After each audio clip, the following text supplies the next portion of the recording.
Hello, I'm Derek Wheatley, and welcome to episode 58 of the Wheatley podcast. Thank you very much to last week's guest, Joanne O'Dwyer, an art therapist. I learned an awful lot from it. It sounds great. I think if I need to go back to therapy, it's definitely a route that I will go down.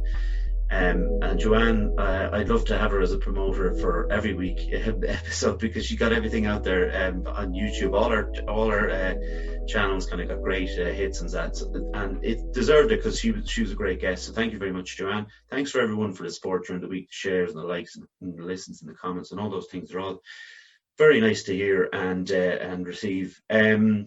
Subscribe to our YouTube channel. That's another thing we're kind of pushing a bit, and if you do listen to it on YouTube, just hit subscribe. We only just put out the one recording a week, so it's not like we'll be bombarding you with anything until I get a proper camera. When I get a HD camera, I'm going to wreck your heads. But subscribe if you would. Live and Joyful on Instagram. Keep an eye out for that. Didn't do one this week. Did one we're recording this Sunday, so I did it last night actually on Instagram. It was me singing a song and then just talking about shame with regards to mental health. So check that out if you haven't. Facebook Live is another thing that's it's inactive at the moment, but we'll get back to it at some point. I've only so many things I can talk about, I suppose. But listen, we'll get into this week. Our guest is a YouTuber, a vlogger, and a podcaster. Very, very busy, and is Clisare, aka Claire. Claire, how are you doing? Hello, how are you? I'm very well. This is something I wanted to kind of actually just start on, because it's one of those things. Like I'm obviously on the video now on Zoom, right? So when I go out the day of the recording, I like to go for a run quite early. So go out about 6:30, go out and do my run, puts me in good form, makes me happy. I come home and watch a film, because then that relaxes me. It takes away a bit of my anxiety, okay? So what I did this morning was I watched a film called Host. Host is shot like a Zoom call. And basically you're looking at the bars that you see on a Zoom call. Everybody's on the Zoom in a meeting, and they start a seance, and mad things starts happening in the camera behind them. So I'm a bit like freaked out with the camera behind me. I've got some stuff I'm thinking that things going to start moving around. I'm going to get a bit freaked out, but probably wasn't the best video. But no, it probably wasn't. No, but you know all about Zoom calls. You've been on plenty, I'm sure. Oh yeah, sure. Haven't we all really at this point by the end of 2020? Although you'd be surprised at the amount of people. Sometimes you get on like a group Zoom call and there'd be somebody without their mic muted and they'd be making noise and no one else can hear. So there's still people who haven't got the hang of it yet. There's still people figuring it out. I think like that was the beauty about the actual film, because it was only an hour long, because they did it as if it was a Zoom call that you only had, the hour. Did they boot you out after? Yeah, and that's how it ended. I thought it was great. It's very clever. But yeah, maybe not the best day to watch it. But anyhow, listen, could you tell us a short history of your upbringing, please, Claire? Okay, I can, yeah. And thanks so much for having me, first of all. But yeah, so I grew up in Mayo. Now, so I suppose I was trying to think of the shortest version of this. But basically my parents separated when I was a year old, and I moved back to Mayo with my mum. My brother remained living with my dad. He's 11 years older than me. And yeah, so I just grew up in Mayo. I used to spend the summers with my dad in where he lived. And I suppose that's why my accent is not as thick as my friends. And also then I moved to Dublin for college then when I was 18, 19, and I've sort of been here ever since. So I had a great childhood. I loved living in Mayo. I loved growing up there. Wasn't a huge fan now of GAA or anything. Pretended to be, but never really got into it. So I was delighted when I moved to Dublin and I discovered non-contact rugby. I really love that now. I love watching rugby and playing non-contact. But yeah, I suppose that's the shortest version. Just that there was two households, but I was. When did you first become aware of mental health? I suppose that I first became aware of mental health. I remember it very specifically. It was a moment that I first realized, that people sort of took their own lives. I think that was a really poignant moment for me. I was thinking about this today, actually. But basically, when I was a teenager, there was an awful lot of people that were found in the river. Mm. And I thought that it was like people falling in after a night out. And I remember saying to my friend Lauren, I was like, Lauren, do you know, would they not like put some sort of barrier up or make it less dangerous? And Lauren was like, what do you mean? And I was like, well, there's so many people being found in the river. Like, would they not put up a barrier so people can't fall in? And she just sort of looked at me and was like, Claire, you realize that people aren't falling in, right? Mm. And it was like, I think that was I was like, oh, no, I didn't know that actually. It just never sort of clicked with me. And I think that was the moment that I was like, oh, wow. It was real sort of, it was a real, I don't know, striking sort of realization. Yeah.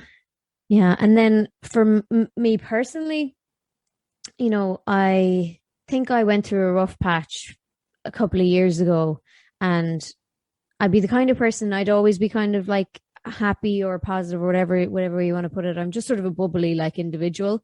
And I definitely went through a patch where like didn't want to get out of bed, felt really low all the time. I was working, I think I was just really, really burned out at the time as well. So I was working so hard. I just didn't have time to do anything or even get enough sleep.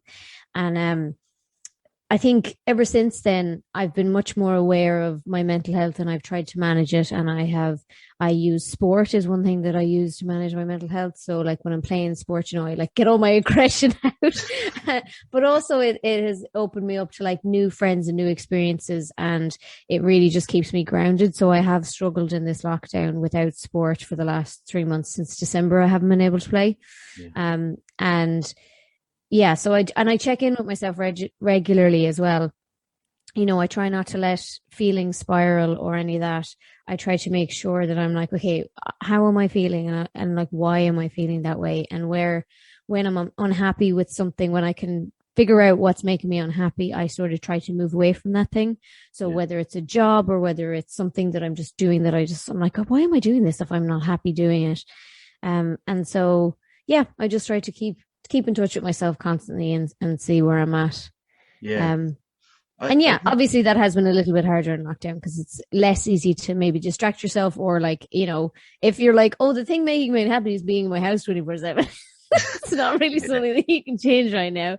But yeah, I just keep checking in with myself and trying to keep myself going and looking forward to when we go down a few levels. Yeah, I think that's a great way of putting it. Like, you know, the whole thing about checking in with yourself, because I do think that people maybe don't quite know what that even means. Like, it sounds like it's a simple kind of thing, but it takes a little bit of practice, doesn't it? Oh yeah, I think so. Things can definitely spiral until you sort of, it's like, it is checking in with yourself. Like I do like literally ask myself, you know, like, why do I feel this way? Why am I upset?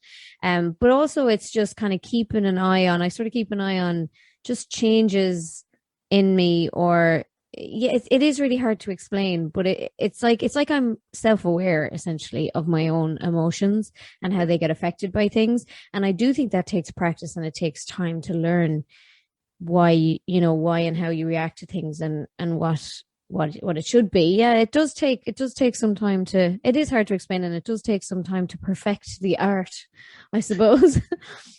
Yeah, like any art, I think it does take a bit of practice. But so look, I said at the start of this, you do a lot of things, so we'll get stuck into it. Like when it comes to your YouTube channel, okay, when did the first videos come about, and where did the ideas come from?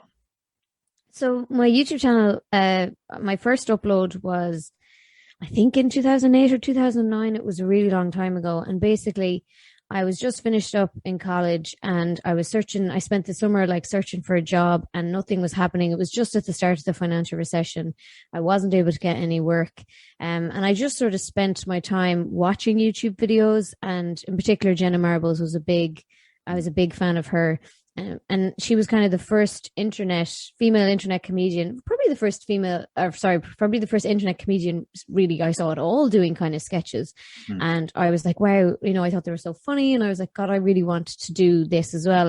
And she had talked about how she just used like the web camera on her MacBook.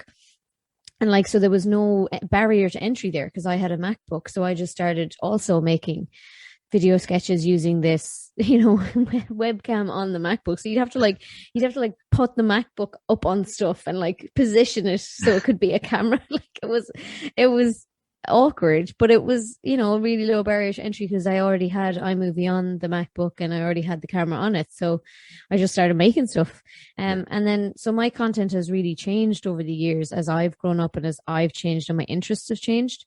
So they would have been, and also how YouTube has changed. So YouTube used to be, the best practice used to be like a under 2 minute video once a week. That was what they told you to do. And that was how you grow your channel the best. And since they changed from views and clicks to being focused on watch time, now they're like, the more uploads, the better. The more people watch the longer videos, the better. So, my content has really changed from these really short 2 minute sketches to much longer form content. And now YouTube has changed again in that they're like, oh, well, now we have a shorts feature where for videos under 60 seconds, because we're trying to compete with TikTok, and like you upload it a different way. It's a separate app and all this. So I'm trying out those as well. So yeah, my content's constantly changing. I'm constantly trying to evolve with the platform, but also do stuff that I want to do. So I've had a few series, like I did the Irish bucket list where I traveled around Ireland doing all of the cool things there is to do. And that was super fun for a few years. Now I want to start a series called Airbnb, which is similar, but it's where I go around Ireland trying to find Ireland's most unique accommodation and the coolest Airbnbs. And like, I managed to get 3 episodes done when we were in a lower version of lockdown. And I stayed in a castle, and I had planned to stay in a boat and a tree house and all these and they all had to get cancelled until for the foreseeable future. But I'm really looking forward to getting that series off the ground. And then, as you mentioned, I'm doing these vlogs now. So I just started sort of putting up these vlogs when I thought the lockdown and the coronavirus pandemic was going to be more of a short-lived thing. I was like, oh, I'm just going to vlog my experience for the next couple of weeks. And because I knew that I was looking up other people's experience and seeing what they were doing, and how they, watching their vlogs. So I thought, oh, people might be interested. Oh, Ireland is going. And 1 year later, here we are. Yeah, well, we might get to that a bit later. We will get to that a bit later. But how difficult was it initially to put yourself out there? Because I think when I talk to people about, when I talk to creative people, I guess, about things like this, about putting out your art or your music, whatever it might be, and you were obviously doing kind of sketches, so there's a comedy aspect. It is quite difficult for people to kind of let go of that kind of unease that they have about, I suppose, putting themselves out there for critical assessment, Yeah, well, for me, I don't even think it was really critical assessment. It was more that, like, I was sort of doing it before it was a popular or like understood thing to do. And in particular, YouTube has never really been sort of, I don't know, accepted by the mainstream in Ireland, I don't think. I think that Facebook comedians and Facebook content creators got really big there for a while, and now it's Instagram influencers are big and popular and accepted. But I still feel like YouTube is not really sort of given the, I don't know, the gravitas it's given in maybe the United States and places like that. It's just never really. So particularly when I started doing it, I felt like I was really worried there was going to be a lot of people being like, who does she think she is? Like, she must love herself, videoing herself and putting it online for everyone to see. Like, I was genuinely worried about that. But I remember at the time talking to some of my husband's friends, and they were kind of, at the time they were like, Claire, don't worry about what anyone thinks of you. Who cares? They're funny. Like, we watch them, like, you've so much potential, like, keep going. And actually, like, I totally credit the whole thing kind of to them and their words of encouragement that kept me. I was like, yeah, you're right. Who cares if like people are talking about me or saying I'm full of myself, whatever else I was. And I'm not saying that they were saying that either. It could have totally been all in my head, Yeah. But yeah, so that was more what I was concerned about. But yeah, the words of encouragement kept me going. And here we are. It's a very important thing, those words of encouragement. And I know that since I started doing this, even that people have been so nice and encouraging to me, and it's kind of driven me on a bit. Has the thing is Clisare... as well, sorry, I didn't mean to interrupt you there, but the thing is as well is that I think when you start to get the return, you start to like get views, you start to get interaction around you, then everyone loves it. It's the hardest part is before you sort of get up off the ground, I think. Yeah, no, that is true. Is the Clisare persona, is that a different persona than Claire, or is it where did that even just a name come from? So it was actually a silly nickname given to me in the Gaeltacht when I was 16, and because my name is Claire, it's just I've never had like a decent nickname. Do you know what I mean? Like I remember going through my teenage years just wishing I could have a nickname because all my friends had these cool nicknames. Because Claire is not, you can't really make it any shorter, and like Claire Bear is twice as long, and also probably didn't really suit me as a person. So I never really had a decent nickname, and it was just one given like. I don't even know how one of my friends just called it to me one day, and I don't even think she ever even brought it up again either. I don't think it's stuck there either, but I just went home and I wanted to create a YouTube channel to like videos because I was watching Philip DeFranco at the time. So he's like one of the first YouTubers I ever watched. And once you kind of set up your account, you can't change it. So I'd use that name because I was like, oh, I've hopefully got a nickname, trying to make it happen, like trying to make fetch happen. But even years and years later, when YouTube said you can change your name now, I was like, actually, at this point, I don't want to change it. Like it is what it is. And people in my real life now do actually use it as a nickname because I'm in a close group of friends. Both my close group of friends have another Claire in it. So it has actually become my nickname. It worked. Which I'm delighted about. Yeah, it worked. Just I'm playing the long game. I really like the fact that, no, obviously someone used it, but I like the fact you went with it. Just out of sheer, joy. I fully committed. Yeah. When I like something, I just fully commit to it. And so at the start, like it definitely I think there would have been a bigger difference between me every day and me online.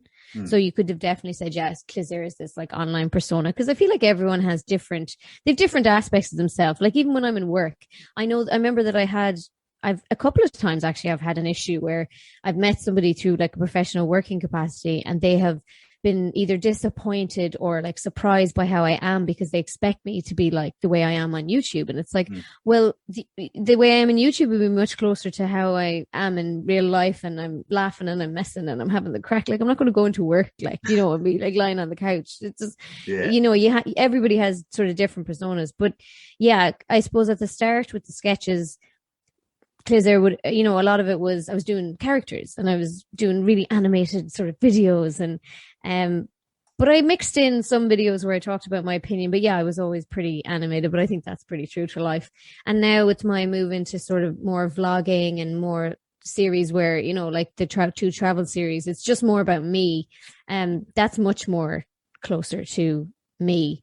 Now, as I always say, like, at the end of the day, people are only seeing an edited version of my day or my week or whatever else. So it's never going to be 100%. Like, obviously, I don't put in 20 minutes into the vlog of me complaining, which I could. I put in the stuff that I think is like funny or entertaining or, where I've had a bit of crack with my husband. I don't put in the fights. We don't record the fights. You know what I mean? So there's always going to be a little bit of a discrepancy. But I definitely think it's as close to me IRL as you're going to get. But also it's important to remember that it will be as close to me IRL if you knew me. So there's another caveat to that in that when I don't know people, I take a while to like get to that place of like messing around with them and stuff like that. So if you met me in real life, I would be a lot quieter at first. And then maybe when you got to know me, you'd be like, oh yeah, now I see. Now I'm getting the vlog, Claire. That's fair enough. Just let me read out an ad here, Claire, and we'll get back to it, okay? Yep. So, Fusion Training Centre, Monksland, Athlone. A place to train in Brazilian Jiu-Jitsu, kickboxing, martial arts and CrossFit. A great atmosphere with experienced coaches and a real sense of community. If you want to join the team, find us on Facebook at Fusion Training Centre or drop in for a chat. Fusion Training Centre, train like a warrior. Obviously closed at the moment and we'll be back to it hopefully in April, but I'm not going to even start talking about that right now because who knows what's going on. But listen, Was it so, Claire? When you were talking a little bit about your vlogs there, and you're doing the Corona vlog, and I I wondered, was obviously at the start you didn't know how long this was gonna go on, this being locked in your house. Was it a worry for you coming up with content during lockdown? Um, I think it probably gets harder the longer it goes on. So I think my situation is probably a little bit unique in that at the start of lockdown, I had a full-time job, and I've always had a full-time job throughout my YouTube career. Because it was never something that I foresaw being able to do full time. Hmm. Partly because it was so scary taking the leap. Partly because I was like, God, if I was at home all day every day, I don't think I'd be able to motivate myself, etc., etc. You know, so um, I started out having a full time job, and then once we started working from home, and we got a few weeks into it, and I was putting up the vlogs for fun, you know, of what was happening. I was like, actually, I'm really motivated at home, and I actually don't want to be doing the full time job at home. I only want to be focusing on these videos because now I'm having so much fun creating content, and so yeah, it just eventually got to a point where I was like, okay, now I'm going to take the plunge. I'm going to leave my job. I'm going to hope for the best and I hope that I can pay my bills. And we're just going to see what happens. And Patreon has been a big part of me being able to do that. People signing up to support me on Patreon. And yeah, so that's a little bit different. And then, so I think with the vlogs, it was all really exciting at first. And so it was really easy to come up with content. And then when I went full time, there was loads of ideas. Like I've notebooks all over the house filled with ideas, and I had all these ideas of stuff that I wanted to film. So that was no issue. But I think it's the level 5 is tough because there's lots of things that I would love to go and film, but I can't. And I don't want to put video of myself on the internet breaking any regulations, you know what I mean? So I can't really even, you know, meet a friend for coffee somewhere and then do a video about that, you know, so it has to be me on my own or me with my husband. That's all we can kind of film. So I do think that as it goes longer in level 5, it does get a little bit harder, maybe not for the vlog stuff, because as long as we're remembering to film stuff, you know, myself and my husband have a lot of fun and we sort of end up naturally coming up with enough content for a video. But I suppose I do try to do another type of video. Every week I try to do like what I don't really have a name for it. I sort of call it my main video or like, you know, feature video. And it every week it's something different. And you know, yeah, that is getting a little bit, not difficult. But I'm worried they're getting a bit samey because I can't leave the house. They're all shot in the house, but I'm trying to do interesting stuff like recently. And it will be out I think on the same day as this podcast, is I tie-dyed a wedding dress Mayo colors. Okay. so like I'm still trying to do things that are a little bit creative and stuff, even though I'm kind of stuck in the 4 walls. Yeah. But yeah, it takes effort to keep kind of coming up with stuff and to stay inspired. And that's why I'm really glad for other platforms. Like I'm loving TikTok. TikTok is it just constantly has me wanting to make stuff every time I watch other people. And then, yeah, so yeah, it isn't easy, but it's, I'm managing it. No, so I think far. I would say you fully are. I think I love those the vlogs you do, and the thing, like, how much does your husband Alex enjoy being part of those videos? So he's enjoying it more and more. He hated it at the start. Like back when I first started my YouTube channel, he just didn't really want to be on it at all. And it did take years for him to even want to appear on camera. But since I started doing these vlogs, he kind of featured in the background. And actually a couple of years ago, just for context as well, when I was doing vlogs, you'd hear his voice in the background sometimes saying something snarky. And he sort of built this like really small cult following of people that thought it was really hilarious. They were like, where's that voice coming from? And they knew it was my husband, but like they hadn't seen or heard from him really. And then when I started doing these vlogs, it was the same. And I think it was all the support in the comments that sort of turned him around on that, because they were like, oh, I love the way like Alex just gives you, sorry, can I curse in this podcast? Of course you can, yeah. Yeah, so he's like, Alex just gives you shit constantly. They were like, he's so smart, we love him. And like, then he's, you know, I just started putting clips of him in, and yeah, so now he just enjoys it. He actually doesn't review anything before it goes on YouTube. Okay. So he just when it goes up, like he has notifications on his phone, and he'll cast it to the TV and watch it on the TV. So he just trusts me to put whatever in that I choose to put in. But yeah, he's enjoying it more and more, and I think it's totally down to all the support he's been getting, the little Alex fan club that's that has been going on, and we've even got to the point where I got a new camera, so I gave him my old camera, and we call it the Alex Cam, and so every now and again, if he wants to sting me royally, he'll just take out his Alex Cam and like film me with something, which is great because then I put it in, everybody gets on board with the kind of slagging me off, and it gets him more involved in it. So yeah. It's been a long process, but he's into it now. There was a clip last week that you did where you were making tea, and he caught me lovely there. So yeah, he came in and he goes, "Are you like?" He was like, "Are you going to make me tea, or are you just looking after number one?" And like I was like, "I always look after number one." But like we always have that banter, you see, on and off camera. That banter is going 24/7, and I just didn't know he was recording me, and I was like, "Yeah, I am," because I only ever look after number one. Yeah.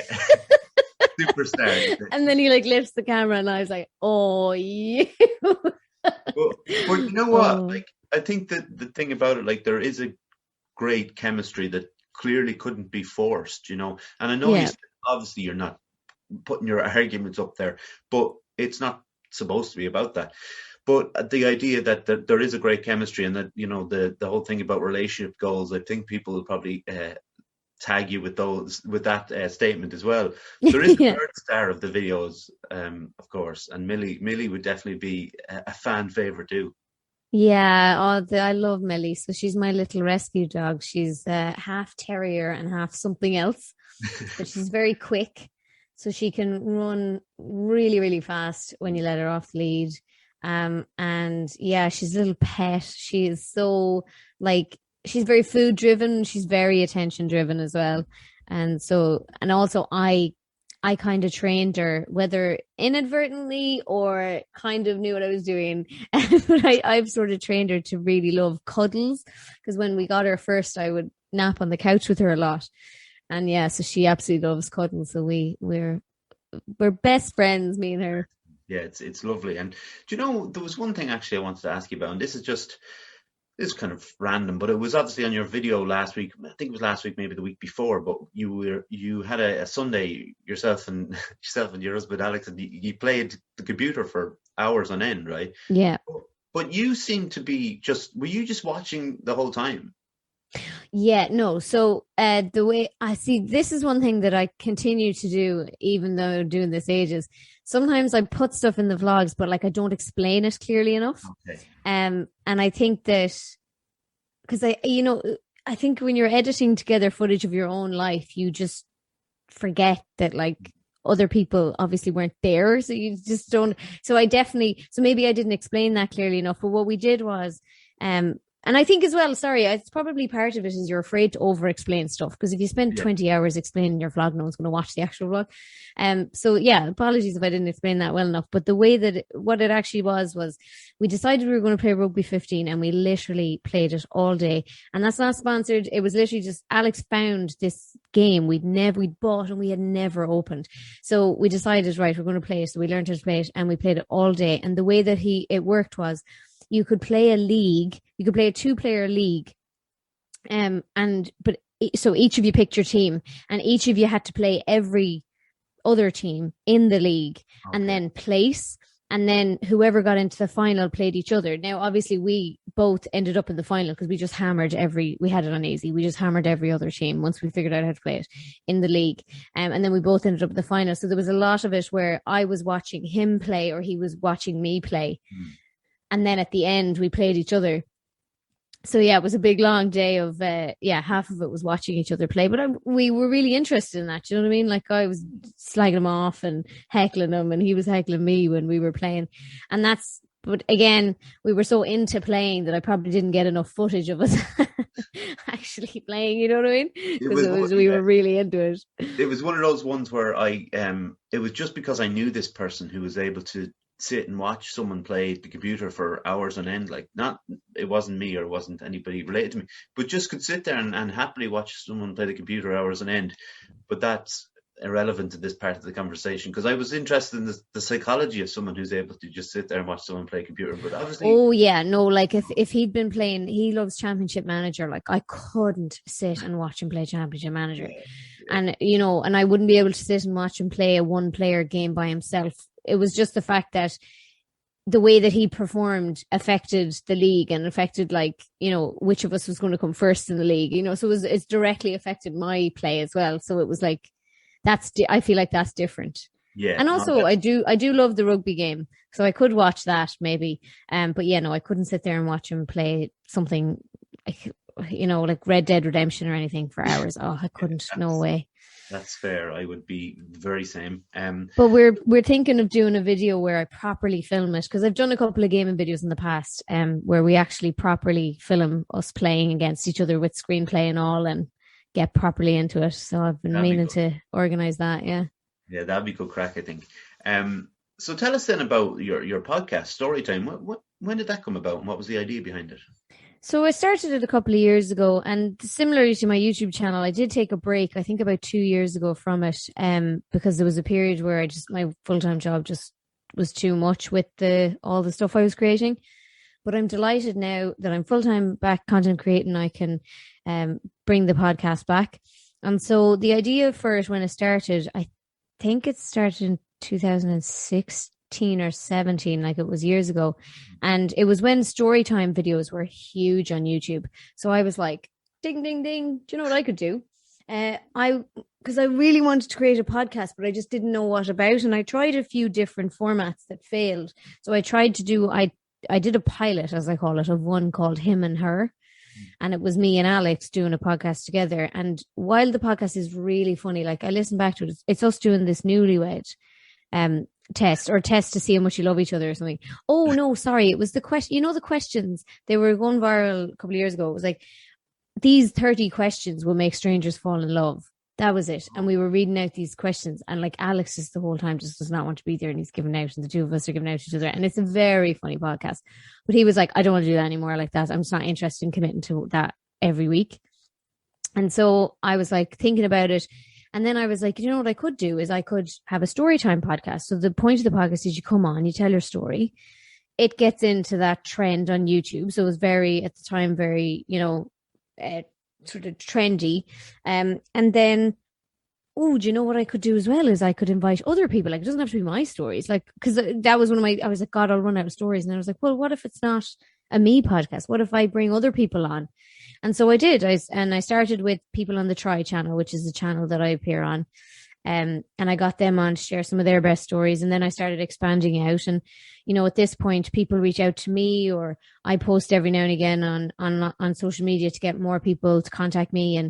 And, or I reach out to people I think have a really interesting story. And yeah, it's going really well. So last week we talked to somebody who wanted to share their story of living through that Texas storm with the water shortage and the electricity shortage. Next week I have someone on an Irish lad who got onto Ninja Warrior in the UK. And I've talked to people who from all walks of life. I've talked to social media people and non-social media people. So yeah, it's just been really, really, really enjoyable, I must say. And I quite like, so the first time that I did it, I used to bring people to my house. And I actually prefer, now this time I linked up with an Irish podcasting network. So they let me use their studio, which is brilliant. So it's great to interview people in studio. But even during the lockdown, when I'm not able to bring people into a studio, I'm kind of loving that we can do things like we can do podcasts on Zoom, and technology is allowing us to do it without having to be in the same place. I do think it's much more convenient, and I'm kind of loving the freedom that's given me to have people on who are not in Ireland. Yeah. We're all over the world. Yeah, it's allowing me to have people just even outside of Athlone, because at the start it was very much Athlone, Tullamore and things like that. But obviously I've expanded a little bit now, and it's given me a little bit of a chance to interview people from outside. We've actually shared a guest. We had Ace from the Furry podcast on. Oh, no way. Yeah, she was on my podcast recently, actually. Yeah, she contacted me, I think it was about a week after she was on your one. I think it was around that. And we did the live and joyful thing we do on Instagram. And I didn't know what a furry was at the time. To be honest, Wow. well, I really heard the expression before, but I hadn't really an idea of what the whole community was about and that, But she was very, very nice, and it was an interesting chat. Yeah, she's very well spoken, and yeah, she definitely gave me a better understanding of the furry community. Yeah, it's true. Like it's I didn't realize it was as big in Ireland, you know. Yeah, I definitely didn't. So it was interesting that way. You mentioned the Try channel. This is where I first became aware of you. Instantly took a liking to you. I thought my favorite on the channel. I'm not just saying that now. Trust me. Oh, thank you very much. It was so funny, right? And don't take offense to this. You always looked cold. I'm always freezing. I am Oh, yeah. always cold. Yeah, 100%. So I had a viral video. It was one of the things that kicked off my channel back in the day. It was called Shite Irish Girls Day. Yeah. And part of that is, me going, it's freezing. Yeah. Because me and my friends were just always cold. And I know that when I was younger, it was because, you're trying to dress trendy, and like I obviously didn't have enough clothes on, but like even now I'm always trying to put more layers on just to make sure that I can not shiver everywhere. I'm even shivering a bit now because the heat's not on yet in the house and I freeze. That is a running thing in your vlog as well about the heat in the house. Yeah, so people are always like, God, it looks like you never put the heat on, which drives me nuts because we actually do put the heat on all the time. It's like we don't put the heat on as much as I would like the heat on, because then we literally wouldn't be able to afford the bill. So I just wear hats and like body warmers when I'm too cold. I don't know what it is. Alex says his running joke is that I'm running at 5 degrees hotter than he is, like base body temperature. And I was like, that would explain quite a lot, because he actually likes it a bit colder, so you're also trying to like live with someone who just doesn't have the same temperature as you. Like, I'm so cold all the time. Yeah. Well, so that makes sense. And I think, I don't know which video now you're talking about, but I know there was a couple of times I'd be in the studio and I'd be giving out to Kelly. I'd be like, I'm freezing, Kelly. Honestly, Claire, I'm talking about all of them. Every time I turn the channel on, you run it. You look. I was like, why is Claire always cold? Like, well, the Try studio now isn't the warmest.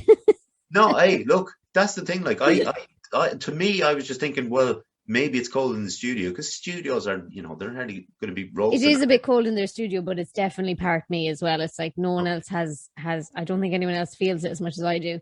And I remember a couple of years ago, my mom was always like, geez, you need to get your iron checked and everything. But everything seems to be okay. Like, I got my bloods done recently enough, and it's just seems to be a quirk of my my body, I suppose. I was going to say personality, but it's nothing to do with personality. But this is, look, I know exactly what you're talking about, Claire. I live with my landlady, right? And she is exactly the same as you. And I suppose I would be like Alex, where there is probably a 5 degrees difference. And she's always wants the fire lit at about 2:30 in the day. And I say, no, we'll light it at 5 o'clock because it's going to be too hot by 8 o'clock. And it's this running thing on and on. But, it's just, it's one of those. But listen, we'll get back to the Try channel. For people who don't know, actually, it's the Try channel is it just passed over 1 million followers. That's subscribers. Yeah, that's the word.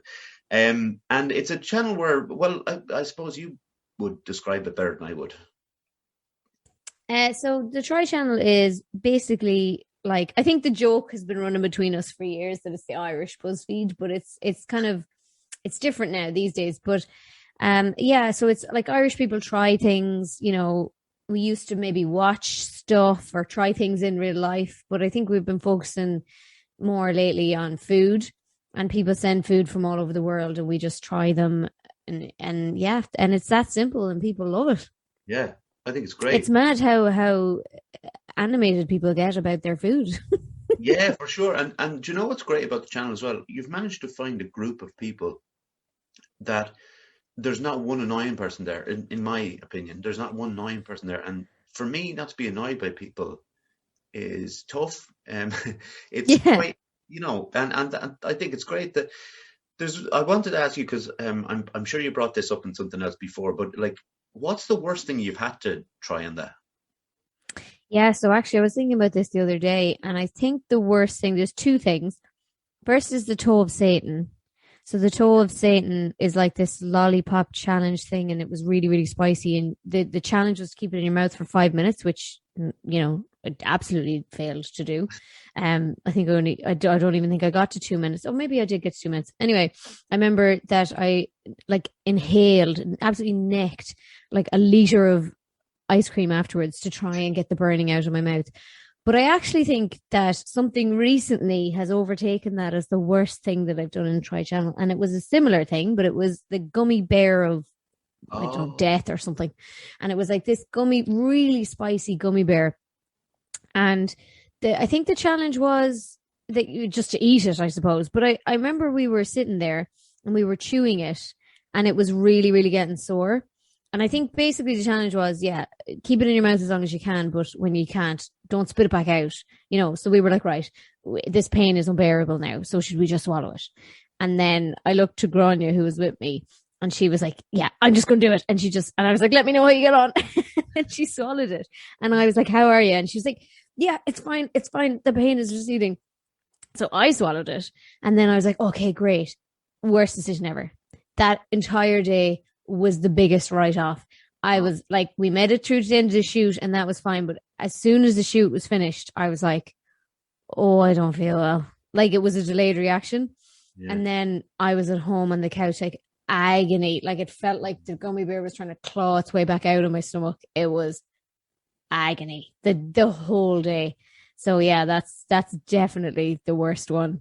There's one that runs through the channel and actually has run through a few channels because I've kind of followed the journey of the durian fruit.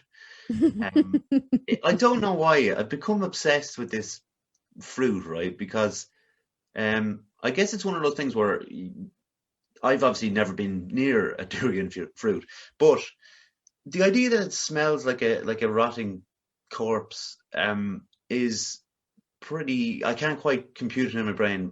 Have you been in one of those videos?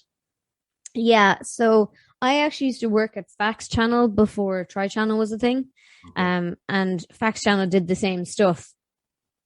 So before Facts Channel went closed down, I suppose is the best way to put it.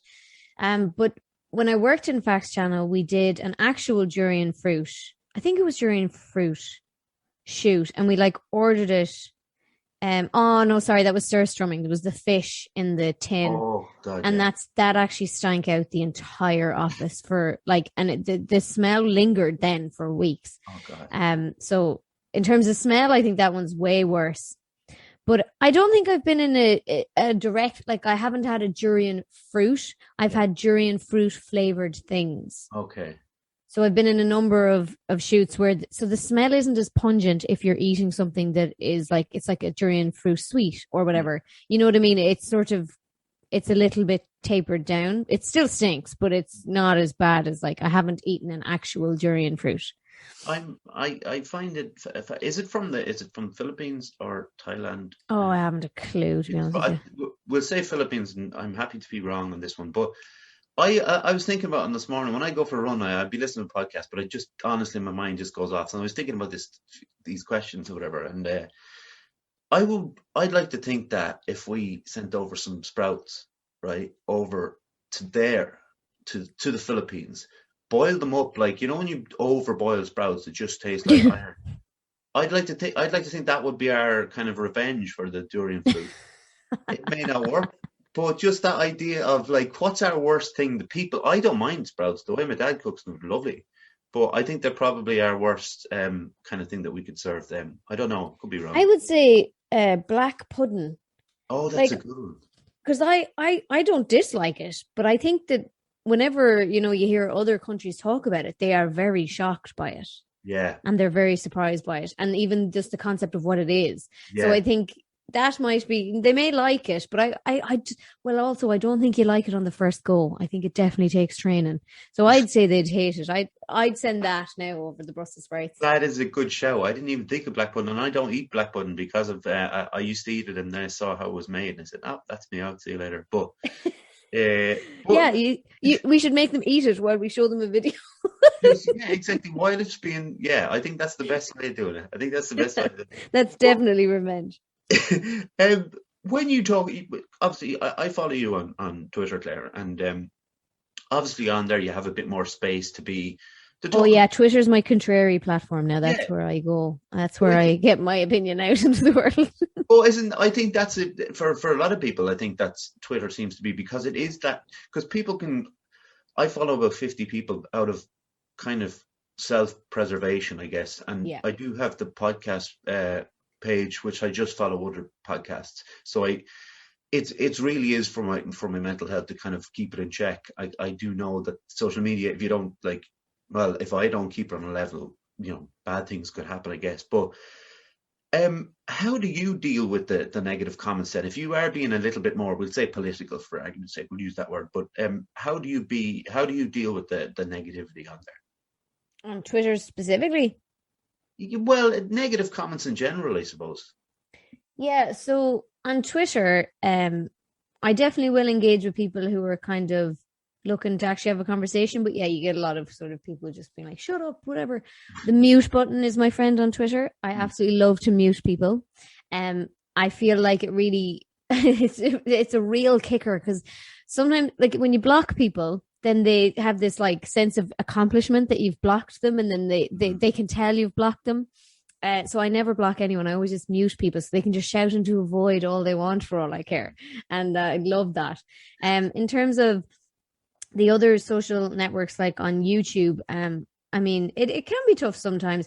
I think, I'm more bothered really by like the nice kind of, by the criticism that is maybe about, the videos or the way that I put them together or something like that, rather than like if someone is just randomly abusive, I just don't really care. There's a block list that gets most of the bad words. And then if any of them make it through, I'll just hide that person again, nearly like muting them. I'll just hide them from the channel so I just don't have to deal with their shit anymore.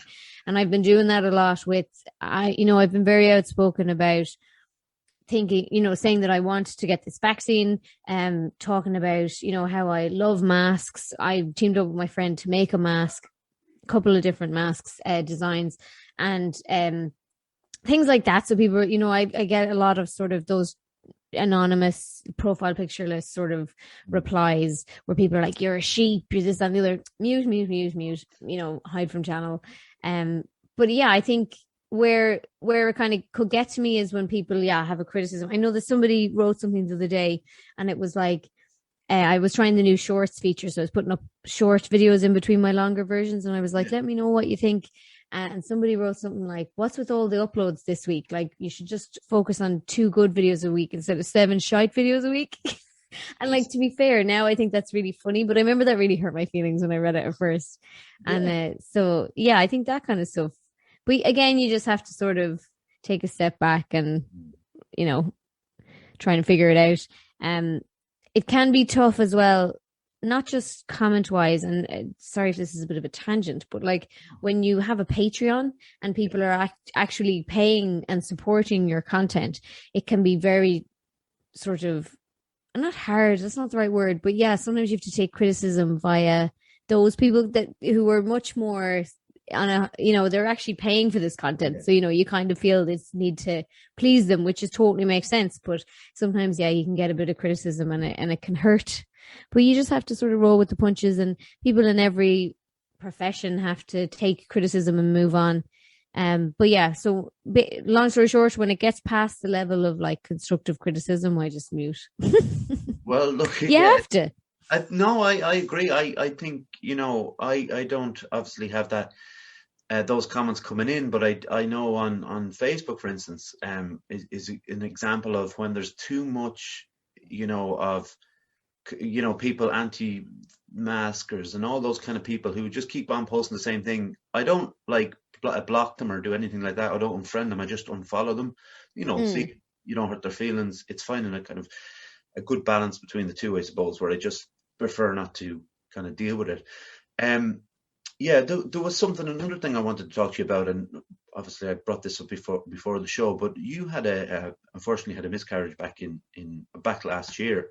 Yeah, November last year, and you put up a video about it.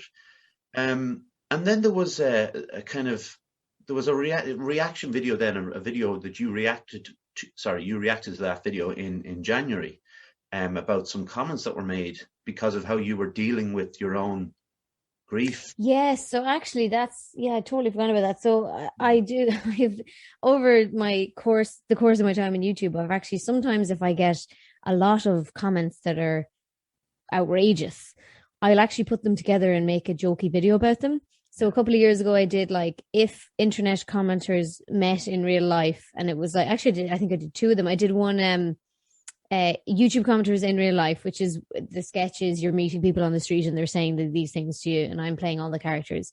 Then more recently, a year or two ago, I did Living with the YouTube commenter, which was inspired by a really funny sketch called Living with Jigsaw. On YouTube, where he lives with the jigsaw puppet. It's hilarious. But I did Living with a YouTube commenter, where your roommate would just come in and say this horrible stuff to you all the time. And then a couple of years ago as well, I went out on Grafton Street and asked strangers on Grafton Street to read me some of the worst comments. So like, and I'm talking here with these ones, it's obviously for entertainment. So it's like I'm taking the most sexual comments or like the most abusive or violent comments, like, you know. So I do think those have calmed down in the last few years.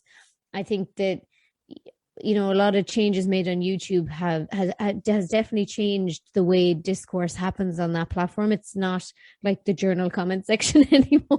It's more, or boards, like it's more, you know, it's a little bit more reasoned. But at the same time, you still do get sort of comments. And actually, that video that you're discussing, where I read out or reacted to the comments about my miscarriage in particular, a lot of them came from TikTok. So some of the worst comments can come through now on TikTok. God. So it's always changing where they're coming from. But yeah, I just thought it was something that I wanted to do. And there was serious ones that I was like addressing where I was going, no, I'll talk about this if I want. And then there was funny ones where I was like, and there was a couple of, a lot of people sort of turned to advice on how to have sex. And while a lot of them I left out, you know, I put in the worst ones where it was very, very graphically explaining to me how to get pregnant again. You know, because I thought they were funny in a sort of gross way, but they were good for the entertainment factor. But there was a lot of ones I left out that, private messages about, you know, how to get pregnant again. And I was like, well, getting pregnant wasn't actually the issue.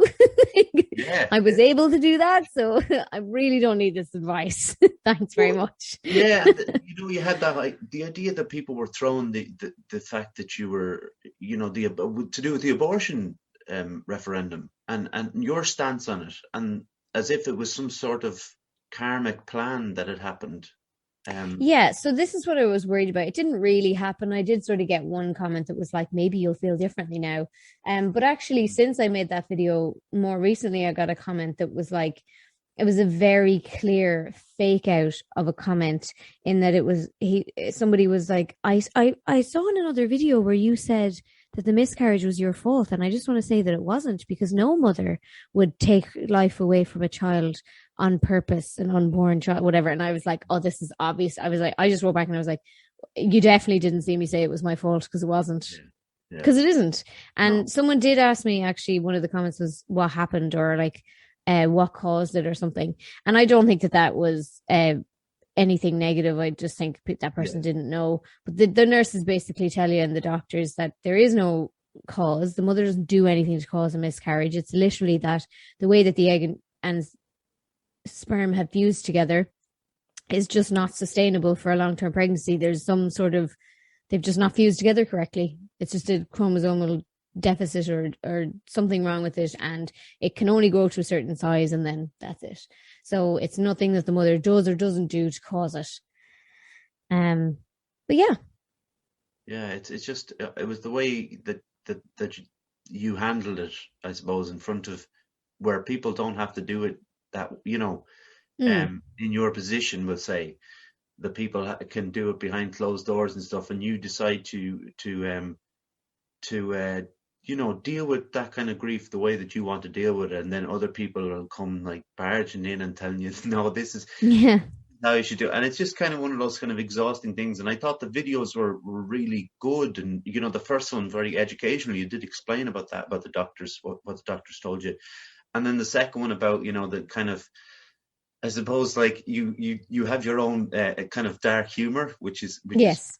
I find. I'm mad into the dark humor. Yeah, I love it. Like that's what and I think it's very funny. But at the same time, you were kind of dissecting these comments that were really ill thought out, I guess. Yeah, I think that's what I really enjoyed about my stint in stand up. And I say stint obviously just because I haven't been able to do stand up in the last year. But I'm hoping one day that we'll all be able to return to it. But yeah, it was the ability to really lean into that like dark humor stuff. Yeah. Like I do really, I feel, I think I might have said this in one of the videos, but I feel like when I can make dark jokes about something I'm on my way to healing from it, if you know what I mean. Like, but at the same time, that doesn't give, as I said as well, it doesn't give strangers on the internet No. the permission to make jokes about you and what happened to you just because you can make a joke about it. That's it. Yeah. That's the whole thing. That's in a nutshell, basically. You love the Irish language. That's right, isn't it? I do. Where did that go? Was that something that you'd loved since school, or is it kind of a newer thing? So it's something that I've loved since school. I excuse me. I grew up in Mayo. I didn't grow up in a Gaeltacht area, but I learned Irish in school like everybody else. And my mum sent me to the Gaeltacht, and I don't know how it came about or why she decided to do it. But once I went to one Gaeltacht, I was hooked, and I went to a total, I think, of 9 underage Gaeltachts. And then I got was it 8 underage Gaeltachts? And then I got it's not the sponsorship's not the word, but where I got to go to an adult Gaeltacht in DIT for free. What's the word? A which? Scholarship. Scholarship. That is the word I'm looking for. Yes. So I got to go to an adult Gaeltacht for free, and that was absolutely brilliant. But yeah, so I just absolutely loved it, and it was just. I think that's where my love for the Irish language came from. You know, that immersion in the culture, in speaking it in the country. And yeah, I love it. I miss it. I'm out of practice now speaking it, especially in lockdown, because there's not even been any events or anything that I can go to. You know, before lockdown, not that I went to that many of them, but every now and again we'd go to like a pop-up Gaeltacht, me and a couple of friends who have Irish, and we'd really make an effort to speak Irish and stuff like that. So I'm feeling very out of practice. I'm feeling like I'm missing it a lot. And I'm hoping to get back into speaking it and get back into just engaging in everything. It's not just the language either. It's so much around the language. Like the Irish language is so inextricably linked with music and tradition and, you know, everything else. Like I'm just thinking of the Conra, you know, having pints in the Conra and talking in Irish, or going to the Fla, or like, you know, and people whipping out a fiddle. And it's also linked with, I think, our heritage. And that's part of the reason why I love it. And I know that I feel out of practice now, and I don't have anyone to talk Irish with. So, because my husband doesn't speak it, so, you know, it can feel a bit stiff or a bit like stiff, but I feel more natural. Like give me a pint and talk to me in Irish, and I suddenly feel like way more natural than I've ever felt when I speak English. You know, it just feels like you're reconnecting a little bit with who you really are. You're sort of, I don't know, it sounds a bit silly, but it just feels really natural to me, even though I learned Irish, even though, you know, I didn't grow up with it as my first language. It feels more like me. Feels closer to my heart, definitely. So I love it to bits, even though I wouldn't be the best speaker. You know, you could definitely correct me on my mistakes, but I just love to speak. It's how it makes me feel, I think. I'm probably of the 95% in Ireland we're crap at school at Irish, and always say now that they wish they could speak Irish, but are too lazy to go about finding a way to do it. But it is something that I like to hear. You know, I like to hear two people converse in Irish, even if I don't know what they're talking about. It could be slightly. Oh God, I love when I hear other people talking Irish. It just makes my day. Like, you know, you'd be in a park and someone will walk past you and you'd be like, oh, were they speaking Irish? Love it. Yeah. So what do you like to do in your spare time then, when you aren't doing all the stuff we just talked about, I guess? Tag rugby is my number one hobby. Talk to me about it.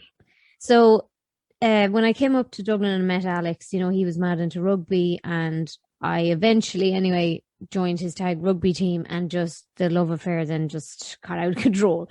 So I'm just mad into tag rugby. I've also recently, in the last couple of years, started playing touch rugby as well. So I ended up playing for the mixed senior Ireland tag rugby team in 2018 at the World Cup. So tag rugby has a number of different categories. It's one of the only games, tag and touch rugby are kind of two of very limited amount of games that actually mix genders. So there is ladies tag and touch, there is men's tag and touch, but there's mixed, which is literally where you have like 3 and 2 or whatever mixture of genders it is, but you have a certain amount of women on the pitch and a certain amount of men. And there's not very many sports that do that. So I loved that. And I was on the mixed squad for mixed senior. So it'd be, women over 30 and men over 33. So tag has a load of different age categories that you can kind of work your way up to international level at. So yeah, went to Australia, played in the Tag Rugby World Cup for Ireland and had an absolutely brilliant time. When we're not in lockdown, I would play tag. Obviously, I'm, getting into my 30s now. So kind of the older I get, I'm more cognizant and more aware of getting injured. But like a couple of years ago, I was playing tag. Actually, before the World Cup, I was playing tag 6 days a week, including like training. The only day I had off was Sunday. I was playing it every day after work in various different leagues all around Dublin. And then I was training at the weekend for the World Cup. And I just love it. And I love touch now as well. And I'm training with the touch women's open squad, the Ireland women's open squad. I'm just on the training squads. I don't really think I'm going to end up going to the Euros. But prior to lockdown, I was on training with the women's 27s. And there would have been a decent chance of me getting to the European Championships as part of that squad. Because again, just when you go for your own age group, your chances are probably better. Yeah. Rather than trying to be in with all the young ones. But I was loving the training. It's something, the touch training now is something that can be done in certain levels of lockdown because it's 6 versus 6. So your training pod is less than 15.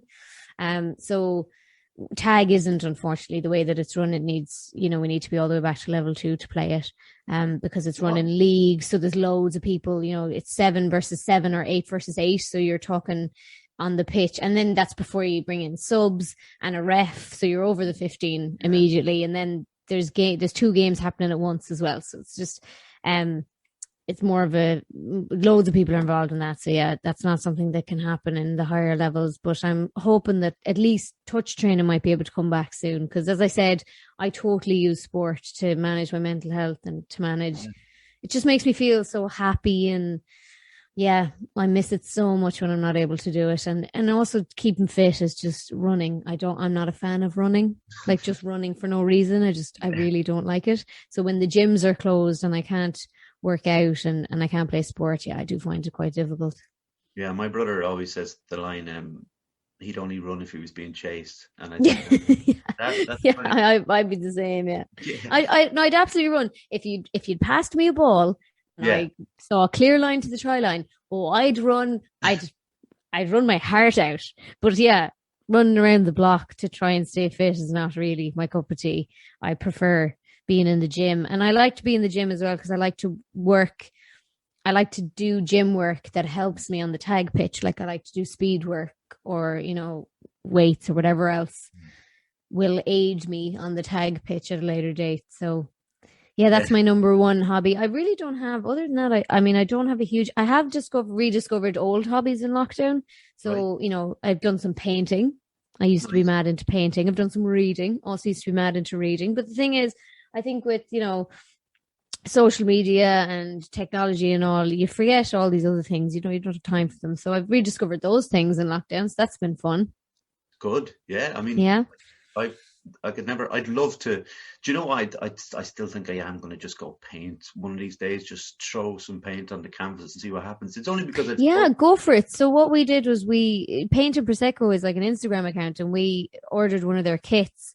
And they sent out like the paint and some canvases, and then we followed one of their tutorials, and it was actually like way simpler. I think I definitely built it up in my head that it was like, oh my God, painting is going to be so hard and so difficult. But actually, it's not. It's not that hard to lay your stuff out. It's not that hard to do the thing when you're following a tutorial, especially, and it's not that hard to clean up. So, yeah, I'd say just go for it, and afterwards you'd be delighted with yourself. And then you've got something. I have a few lovely paintings now around my office room that I did, and every time I look at them, they give me this little like boost of what's the happy hormone? Serotonin, is it? Serotonin, yeah. I think it's like, anything creative and anything. You were talking a little bit about running, in rugby there, that training or being creative is like two of the main things for me when it comes to my mental health and dealing with my issues. So it's one of those things that I'll continue to kind of dipping into and see what works. It's like, okay, I'll try, maybe we'll just say rugby for argument's sake. It didn't work, so I'll go back and I'll try something else. And it's just trying to find the right fit. And same goes for like, I play a bit of music and then I try a bit of painting, and that might work, it might not, but like there's no harm in trying. So Claire, one last question then. I know this is a tough question because we're in lockdown at the moment, but what are your plans for the future? We'll say post-lockdown. So I'm definitely planning on getting back filming my Airbnb series, which is the one where I find the coolest accommodation. I'm hoping to launch the Irish Bucket List book once we come out of lockdown. So I've been working on it quietly away in lockdown.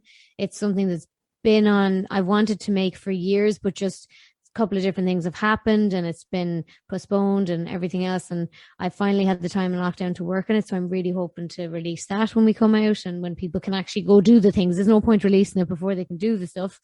And so that's going to be like the coolest things to do in Ireland, and just catalogue all my experiences and how you can book them and how you can find out more. And so I'm hoping to release that. And I'm definitely hoping to get back playing tag and touch rugby. So I'm working hard, to try and stay fit. Ideally, ideally, I would love to be reselected as an international.